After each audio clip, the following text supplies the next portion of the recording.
Hey guys, ஊருக்கு போவோமா? இனிமேல் ஊருக்கு போகிறது எக்ஸாம் எல்லாம் முடிச்சதுக்கு அப்புறம் தான் போவேன்னு சொல்லிட்டு தான் வீட்டிலேருந்து லாஸ்ட் டைம் பெங்களூருக்கு வந்தேன். ஆனால் நமக்கு தான் ஊர்லேருந்து வந்து கொஞ்ச நாளுக்கு அப்புறம் ஊருக்கு போகணுன்னு தோணிட்டே இருக்குமே. நம்மளுக்கு ஊருக்கு போகணுன்னு தோணினா மட்டும் பத்தாது, காலேஜ்லேருந்து லீவும் கிடக்கணும். நான் ஹெச்ஓடி மேம் கிட்டே போய் மேம் ஒரு 3 days மட்டும் லீவு கொடுங்களேன்னு கேட்டேன்.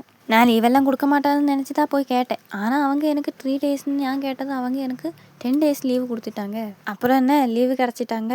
அப்போவே ரூமில் வந்து டிக்கெட் எல்லாம் புக் பண்ணி பேக்கெல்லாம் பேக் பண்ணி அப்போவே நான் பீச்சிலேருந்து கிளம்பிட்டேன். நான் எல்லாம் 2 days லீவு கிடச்சாலே ஊருக்கு போயிடுவேன். அப்போ 10 days கிடச்சா போகாமலாம் இருப்பேன். அப்போவே இறங்கிட்டேன். எனக்கு கலாசிபாளையத்துலேருந்து 7 மணிக்கே தான் பஸ்ஸு. ஆனால் நான் என்னோடய பீச்சிலேருந்து 4 மணிக்கெல்லாம் கிளம்பிட்டேன். இவ்வளோ சீக்கிரமாக நான் காலேஜுக்கு கூட போகிறதே இல்லை. நான் கலாசிபாளையத்தில் வந்து ஒரு 7 மணியில் ஆனபோது பஸ் வந்துடுச்சு.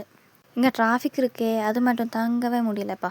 அப்புறமா ஹொசூரில் வந்து அங்கேருந்து லோடில் ஏற்ற வேண்டியது இருந்துச்சு. வழக்கமாக ஹொசூரில் வரும்போது நான் நல்லா தூங்கிட்டு தான் இருப்பேன். இந்த வாட்டி ஏதோ தூக்கமே வரல. இதனால் அவங்க லோடை ஏற்றுறதெல்லாம் பார்த்துட்டு இருந்தேன். அப்புறமா நானும் தூங்கிட்டேன். தூக்கம் எல்லாம் முடித்து எழுந்து கர்ட்டனை திறந்து பார்த்தா வெளியில் நல்லா வெளிச்சம் வர ஆரம்பிச்சிருச்சு.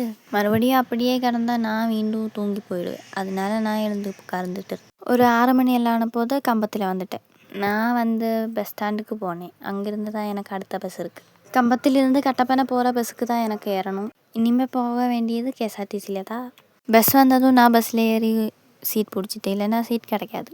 காலையில் பணிக்கு போகிறவங்க எல்லோரும் இருப்பாங்க, அதனால சீட் கிடைக்கிறது ரொம்ப கஷ்டம். நான் பஸ் வந்ததும் சைடு சீட்டை பார்த்து உட்கார்ந்துட்டு. கம்பத்திலிருந்து ஒரு 1 hour இருக்குது. அதனால நான் ஹெட்செட் எல்லாம் போட்டு பாட்டெல்லாம் கேட்டுட்டு அப்படியே இருந்து பஸ் எல்லாம் வந்து இறங்கிட்ட அப்புறம் நான் ஆட்டோ பிடிச்சி வீட்டுக்கு போயிட்டேன். வழக்கமாக பஸ் வந்து இறங்கினா நடந்து தான் போவேன். இந்த வாட்டி கொஞ்சம் லக்கேஜ் அதிகமாக இருந்துச்சு, அதனால ஆட்டோ பிடிச்சிட்டு போயிட்டேன். 7:30 எல்லாம் ஆன போது வீட்டில் வந்தாச்சு. அப்போ இன்றைக்கி வீடியோ இவ்வளோ தான். பிடிச்சிருந்தா ஃபாலோ பண்ணிக்கோ. பாய்.